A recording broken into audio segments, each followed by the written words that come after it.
hello, hello. Welcome to Hold for Sound. Let's talk media production. I am your host, Mantha, the studio manager here at Frostline Studios. Frostline is an audio and video production company in Anchorage, Alaska that values quality, creativity, and curiosity. And our podcast aims to highlight what happens behind the scenes in media production, in film and music.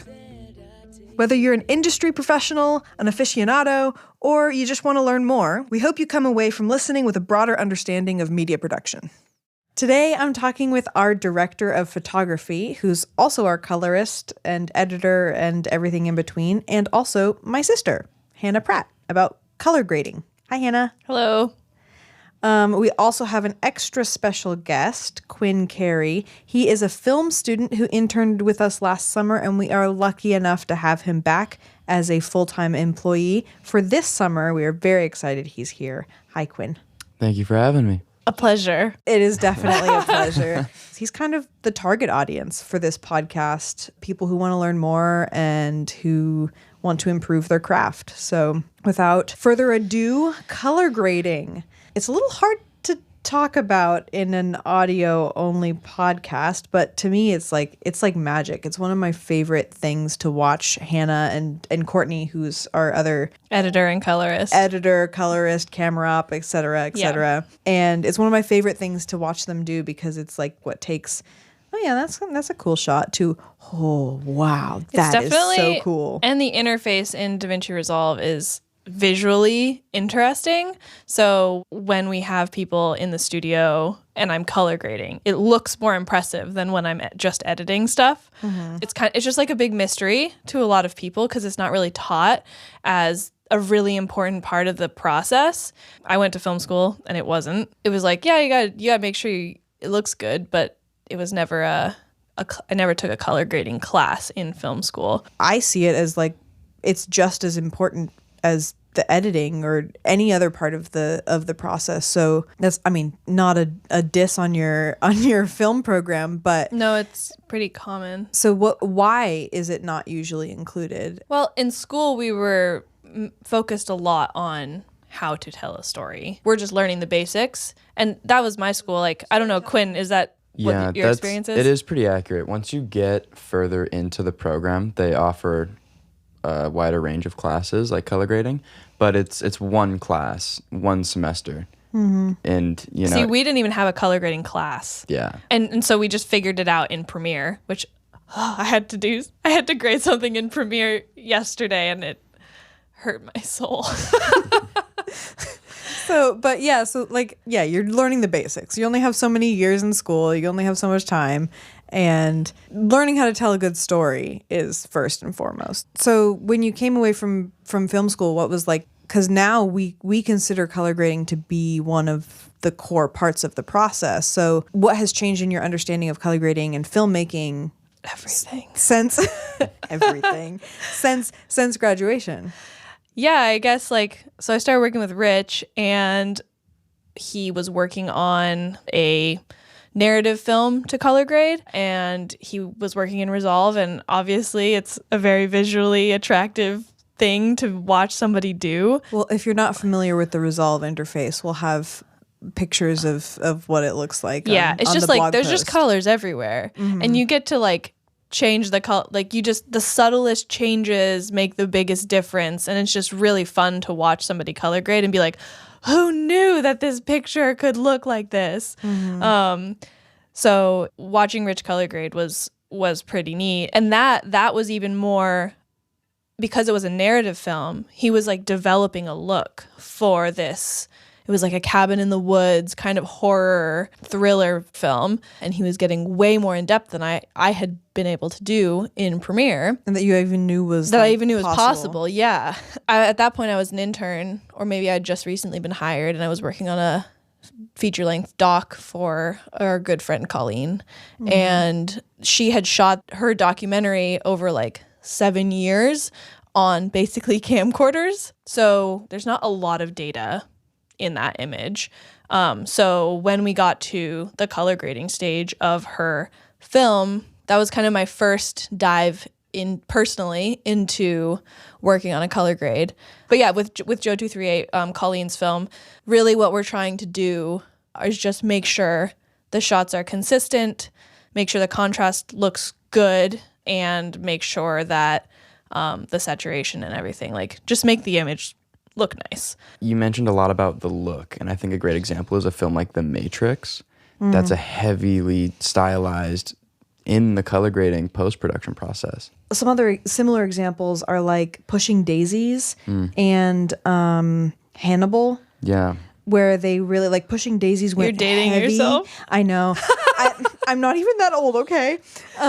Pushing Daisies went really heavy on the yellows and greens and like just like really colorful. Yeah. And the Matrix is very green and blue. Right. Good, And that's not even done in the pre-production side of it.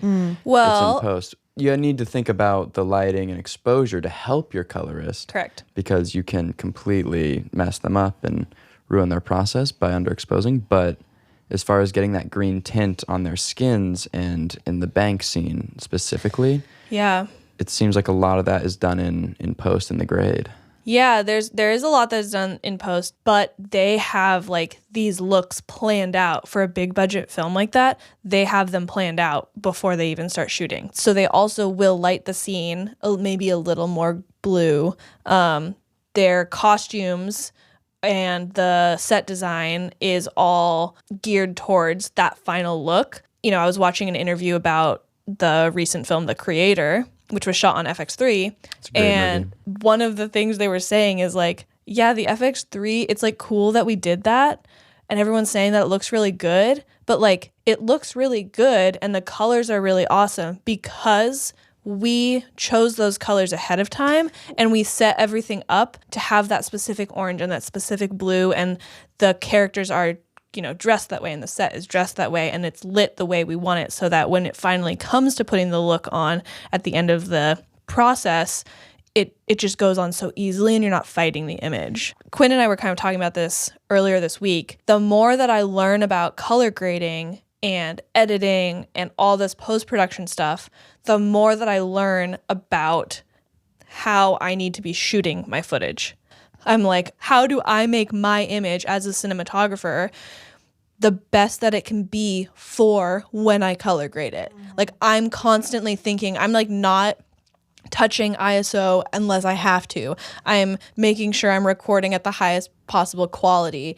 I'm, you know, checking my exposure on everything. I'm looking at my histogram and I'm just like, I'm constantly thinking about how it's going to look when I grade it and how I can optimize my recorded image. Whereas before, like last year, I would just be like, just like record the thing. And we actually have a poster above the sink in our kitchen, which we quote all the time. It says, "Fix it in pre." Yeah, and so I like like a very frustrated editor. Yeah, and I think like, you know, going back to the beginning of this conversation, a lot of people do not know a lot about color grading and the extent at which you can really get into an image, but you can only really get into an image and change it to the extent that you need if you have a really high quality image. So speaking of documentaries, recently, the thing that sort of really pushed you to become a better color grader was we had this documentary that we did the sound and color for, The Last Front Page, and the director Stan Bush really wanted it to have a look. His film was about Skagway going through COVID and focusing on this little newspaper company that was there, and so he wanted the doom and despair vibe of what it felt like to be in a small town during COVID. And then by the end of the film, he was like, I want this to feel hopeful and warm because we're moving on. We're looking forward. And so that was his look direction for me. You know, I knew what I was doing in Resolve, but working on his film leveled me up completely. Like, I learned so many things because he was like, oh, I really want to make sure that this looks like this. And I just was like, oh, well, I don't know how to do that. And then I like would learn and figure it out. And the footage that I got to work with was everything from dusk drone footage on an older drone full of noise to awesome FX6, perfectly shot, high quality, like my dream kind of footage, and everything in between. And it's like the dream project for pushing the limits of your ability and learning and testing out all of these different techniques. Yeah. You get to do it all in one place. And then I have to make the sky look the same color blue between all 5 of those cameras.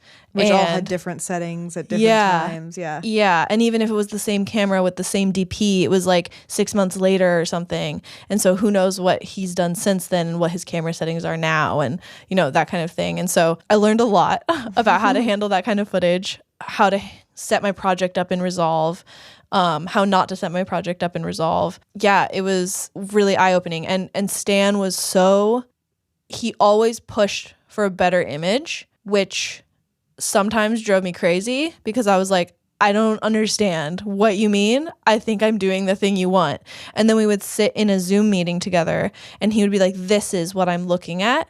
And here's what I would like. And oh my God, okay, I understand it now. And it would change like the way I graded the rest of the things. And so we had a really good communication. And now when I look at that film, I look and I see some really vibrant, clear, high contrast images that I'm really proud of having graded. And we did not know that it was going to take me 3 months to grade that thing because I was learning a lot of the time. And from then on, I've thought a lot about how to, you know, I'm a much faster colorist now, and I hold on to a lot of things that Stan inadvertently taught me. Like what? He would laugh to say that I taught him anything. You'd be like, no, you did it all, Hannah. I'm like, no, but you pushed me to do it. What are some of the main takeaways, the main things that you learned besides just like the technical part of like how to set up a project? What's your big takeaway, I think, from the project? Yeah, so when I was working on that film, I was watching a lot of University of YouTube, right? Like I was on YouTube watching how to color grade, things like that. And I came across this guy named Cullen Kelly, who, if you're learning to color grade anything, watch his videos. He has this book called The Colorist 10 Commandments. In it, he talks about something called memory colors. And memory colors are things like skin tone, sky, foliage, also can include pavement. You know, things that you look at in every single day. You don't know like what the color of someone's house is. It doesn't really matter. But if someone's skin in the foreground is wrong, you're going to know that just by looking. Even if you don't know anything about film, you know, you could know nothing about film. You could be an accountant watching a commercial, and if someone's skin is red, but the house is like the exact color that the house was, like no one cares. That person looks weird. Maybe the person who lives there, they're like, that's not the color my house is. So like, I don't like, so one thing that Cullen Kelly always talks about in his videos is like making the changes that are going to affect the image the most, but make the smallest adjustments. So making sure that someone's skin looks right, or that the sky is correct, or that the pavement isn't red. A lot of times gray can end up with a lot of like red noise in it. So in Stan's film specifically, that was a hard one, was pavement. Was always looking red. I was just constantly fighting the pavement. Everything else in the frame looks fine, but it's like everyone knows what pavement looks like, and that's not what it looks like. So I need to work on making the pavement look gray.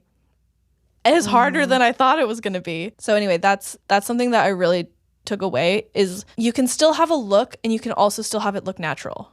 You know, you'll feel it when you're grading. Like all of a sudden that looks right. We talk about this editor goblin. Yeah. And how everybody has an editor goblin. Courtney can explain this better because it's her term. It's just like the feeling in your gut. You have like a little goblin in there. Do you have an editor goblin? You know what I'm talking about? I'm sure I do, but I'm not sure what it is. It's like, you know, when you're editing and then like you're watching back something that you just cut together and you can't figure it out, but something in your tummy says, you got to fix that. It's like 2 frames off, or that's the wrong shot, or the color is wrong, or it sounds weird, but you can't quite tell what it is. But there's like a little flag that goes up as you watch it. That's your editor goblin. So speaking of editor goblins and skin tones and all of that comes from, editor goblins from us, but the memory colors come from Cullen Kelly. You said you've learned a lot of what you know. I've learned a lot from Rich as well, but... So what are some other things that that Cullen Kelly has taught you? He has taught me how to organize my node tree to be consistent and easy to use. His structure, like internal structure for grading, just the base node tree graph has been extremely helpful for organization, because one thing that in his colorist 10 commandments, like 5 of them are literally like simplicity beats complexity. Simplicity is intuitive, adaptable, and efficient. Macro beats micro, broad beats narrow. So he's literally like, if you can make your color grade as broad, as simple, as non-complicated, to add as many words and complicate as much as I can as possible. He really encourages like a really simple, straightforward workflow. If you can do it in one way instead of 3, do it that in the one way. So ironic, because you just said... Because I just said it in so many words. Yeah. So, but one of the things he talks about in that is that having a consistent node tree means that you can go back and find where you went wrong. If the image starts to break, it's way easier for you to find an error. Whereas sometimes I'll be watching a YouTube video and their node graphs are like just bonkers, and then just add one here and add one here and add one here, and like no shot has the same node graph. Like you can add a lot of different nodes to get different effects on that, but like the base grade needs to stay the same, and you need to try and stay as much within it as possible and make broad changes. Or even like Cullen also talks about this thing that he calls photographic adjustments. And when you're first going through and you're changing the exposure and the white balance and adjusting it and making sure it's like consistent throughout all the shots, that's a photographic adjustment, because it's something that you could do in camera. So the first pass of everything is always like, you know, adjusting your exposure as if you were doing it in camera. You're not just pulling up your shadows or just your highlights. You're like, the full image is getting adjusted.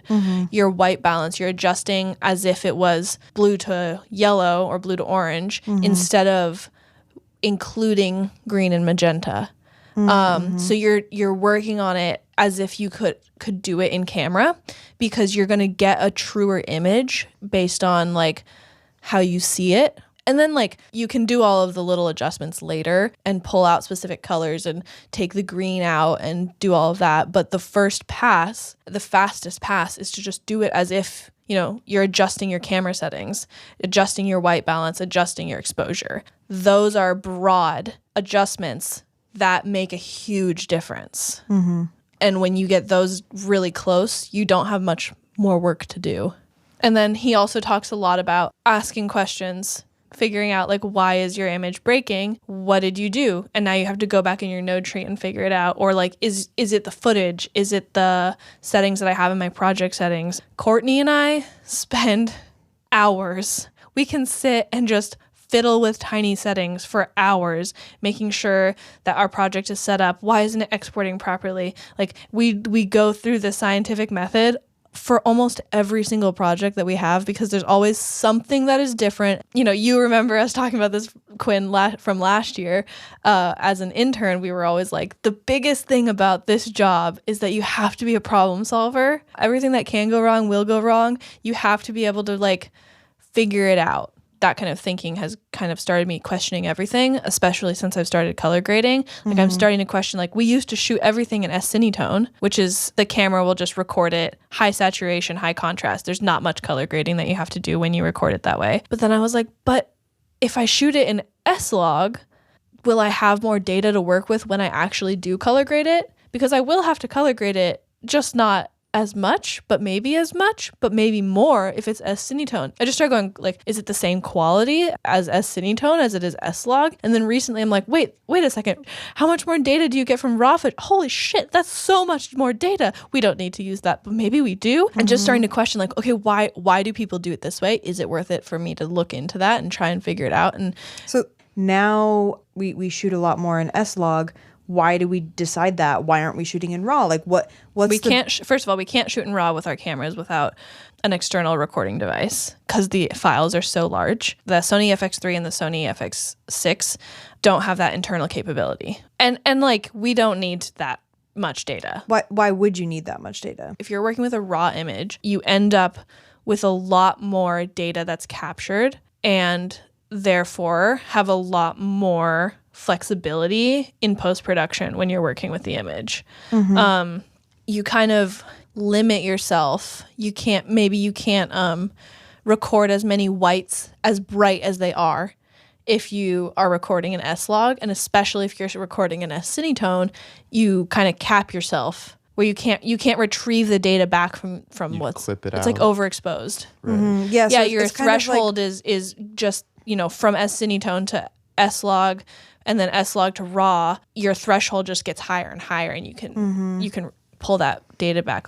A very, very simplified way of explaining it would be that the different file types are basically can progressively hold more data, and as you restrict the amount of data in a colorist's perspective, Yeah, for sure. you're limiting the amount of colors in an image that you can then play with and change around. And so if you don't have as many colors to play with, you're limited in your options for like getting the image to look exactly how you want it. The way that I personally talk about it is like the flexibility of an image. Like this image is really bendy. Like is a thing I say sometimes.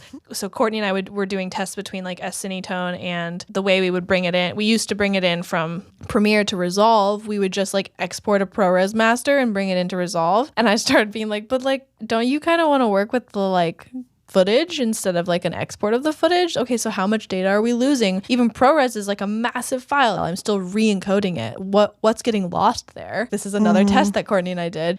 We just need to figure out what the best workflow is so that we end up with the correct thing. And we learned, you lose flexibility of the image. It starts to break. You get a little bit of artifacting when you export to ProRes RAW and re-encode it and then grade it. Just that kind of stuff. Okay. I just love that. Courtney and I were talking about this last night. It's just like how lucky we are to just get to do puzzles like that at work all the time.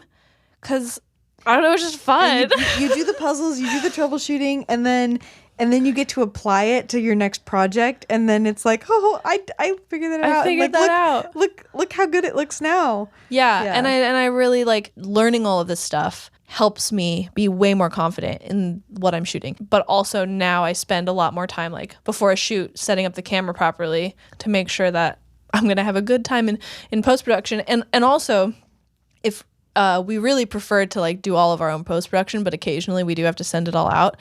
So I've been sending my footage with, this is the camera we shot it on, and this is the color space we shot it in, and here's all the color information that you're going to need when you do the processing, because so many times, like, I don't get that, and that's a question I often have for the editors or for the cinematographer. Like, what did you shoot this on? What were your camera settings? It helps me so much to know that.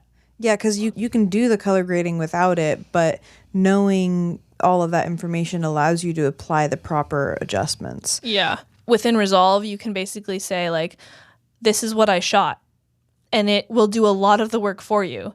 It like is like, oh, you shot Sony S-Log 3 Cine and with a gamma of S-Log 3, and you want it to spit this out at Rec 709 gamma 22.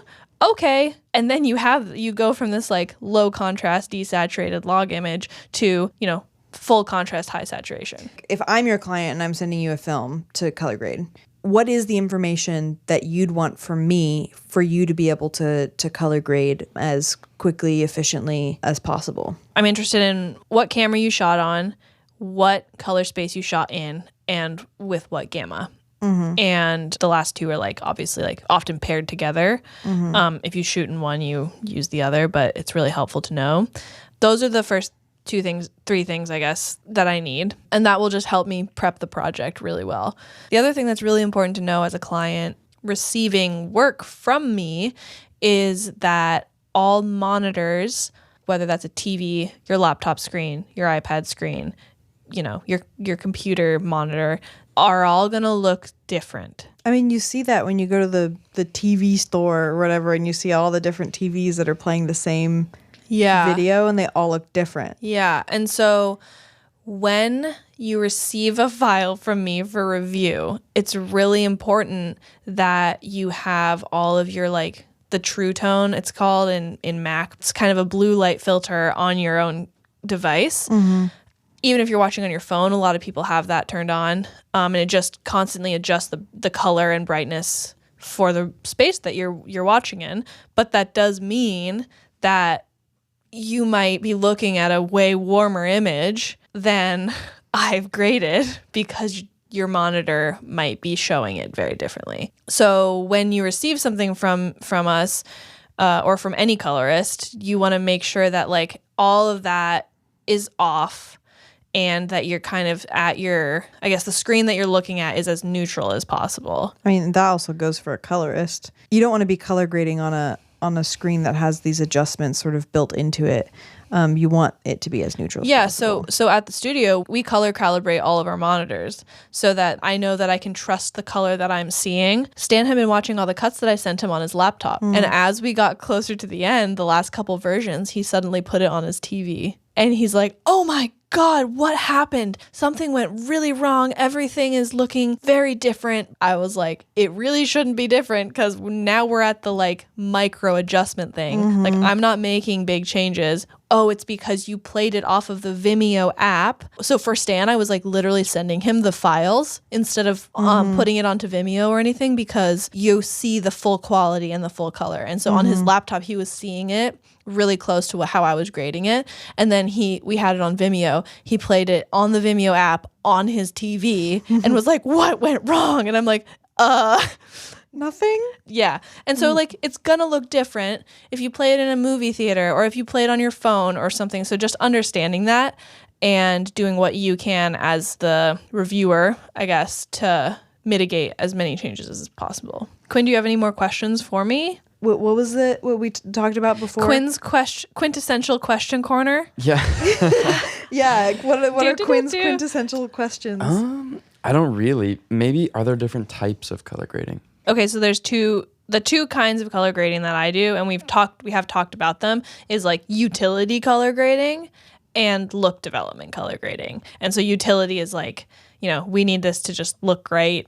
We're not going dramatic here, right? And then there's like look development, creative color grading. I got to grade a short film for someone named Courtney King in LA, and she did this film called Bloody Tango. And it was just a shot on kind of a sound stage, these two people doing this little dance. It was like a trailer for a bigger film that she's working on. And I got to go hard on that color grade because it was so creative. I got to play with so many different tools in Resolve that I almost never get to use. Really, really throwing things at the wall and seeing if it stuck and creating this really strong blue and orange look, which I know is like a really common. It's like the most common look that you're going to find, but playing with that with the colors as characters and how they interact with each other in this specific context, that was so fun. I genuinely had so much fun doing creative look development for that. So yeah, utility grading is just like basically what I do at the end of everything. Just make sure the skin tones are right, make sure the white balance is correct, blah, blah, blah, blah, blah, make it look good. And then there's like look development, which is the fun part. Right. You get to kind of like push everything way too far, and then everyone's like, whoa. And you're like, okay, yeah, that was pretty fun. I can't pull it back a little. Yeah, but like that's how you figure out what's wrong is you can't know what's wrong until you do it. Right. Which is one of Colin Kelly's things is do it wrong. Yeah, you read his book.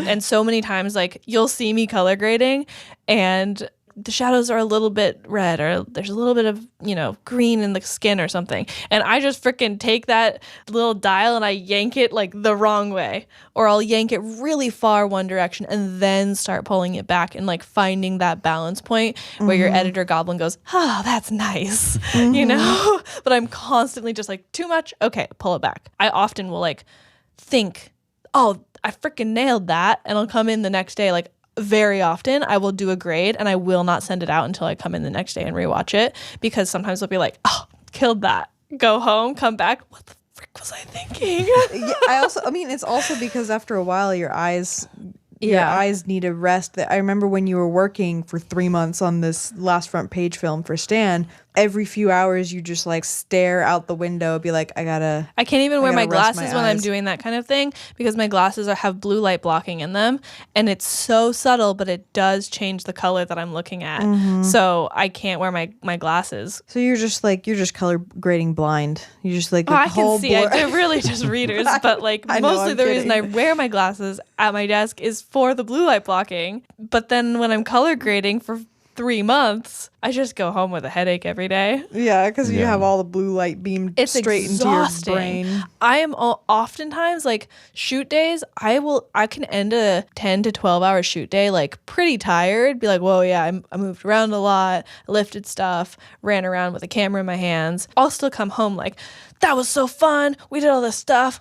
Go to sleep like pretty hard. I come home from a color grading day like, oh my God, give me food. I'm going straight to bed. Like I have no energy to like talk to anybody. I want to just like go and lie in a dark room. So mentally I exhausting. was just so mentally exhausted. Yeah. I guess the main takeaway of this whole conversation is that there's always more to learn. We started talking about how in film school you didn't really learn that much about color grading. And color grading is kind of what makes the video pop at the end of it all, but at the same time, it's quintessential. I guess that's the main thing that we've learned in this podcast that you've learned in the last since starting to work here. What's the next thing you're learning? What's next? We have someone who is interested in us doing an HDR grade for one of their films, and that's kind of like the next thing. I think it would be really cool to be able to grade and understand HDR, which is high dynamic range videos. This is a whole new ball game. And so Courtney and I are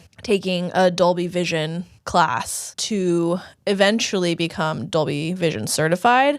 But right now we're just like wrapping our brains around HDR grading and like the science behind it, like why colors are the way they are when you are working in SDR versus like it's just so much. It's math. A lot of it is math, and that's not the math that we have to do, but at least math that we have to understand the concepts of. No, that's one of the things that I think is so fascinating is like when you first start out, you don't realize how much science is actually involved in like the way light is recorded and the way colors work and everything. And you're like, well, the camera and the computer do that for me. But then the more you understand about how it all functions and works, the better colorist, the better cinematographer, the better professional you are. Yeah, and so as we learn HDR, like one of the things that we're going to be doing is like, how can we record our own HDR footage and ask all those questions? What are the best settings? What do we need to be thinking about when we're recording it? Do we need to record in ProRes RAW on the FX3 and FX6, or can we just record internally? Like, I don't know, all of that stuff to think about. Stay tuned. We're gonna We'll let you know what that's we what find I'm out. learning this summer. It's just like fun, and I get to do it with Courtney, who's just so fun to sit and just go, and now how would you do this? And have you thought about this? And do you understand this concept? And then we both go, and go to our computers and go click, click, click, click, clack, clack, clack, click, click, clack. And then we go, I think I understand. And then explain it to the other person. And it's just really fun. And then we do camera tests and we bring it in and we go, that didn't work. Okay, go back. It's just fun. And yeah, so that's what's next, is a lot of troubleshooting. That You get was to what learn was in with the us. past, and that is what is in the future. Yep. That is what this industry The looks joy like. of my job is troubleshooting. You're just learning every day. Yeah, sometimes it's fun, sometimes it's not fun. This is the fun kind. Well, my brain kind of hurts. I just learned a lot. Regurgitated so much. So much knowledge you didn't even know you knew. True. I'm excited. Now I can actually like understand what you're talking about more or less. Yeah, and if you're listening and want to see some reference photos of kind of some stuff that we've been talking about, we do have a blog on our website, frostlinestudios.com. You go to the behind the scenes tab and you'll see where we'll post this podcast there. And along with that, Mantha is going to write up a blog post that it will accompany this, so you can have some stills from some of the stuff that I talked about and a better visual understanding of some of the concepts. Yeah, I learned so much. So thanks for spending this time with me. Thanks, Quinn. Hopefully you learned stuff too. And Always. always learning. Yeah, until next time. Until next time, thanks everybody. Hold for Sound, Let's Talk Media Production is recorded and produced here at Frostline Studios in Anchorage, Alaska, the traditional homelands of the Dena'ina. For additional bonus info, like behind-the-scenes pictures and links to the media we mentioned in this episode, check out our blog at frostlinestudios.com/behindthescenes. The intro-outro song for this episode, Salt by Carnelian Woman, is out now on all streaming platforms. Recorded, mixed, and mastered here at Frostline Studios.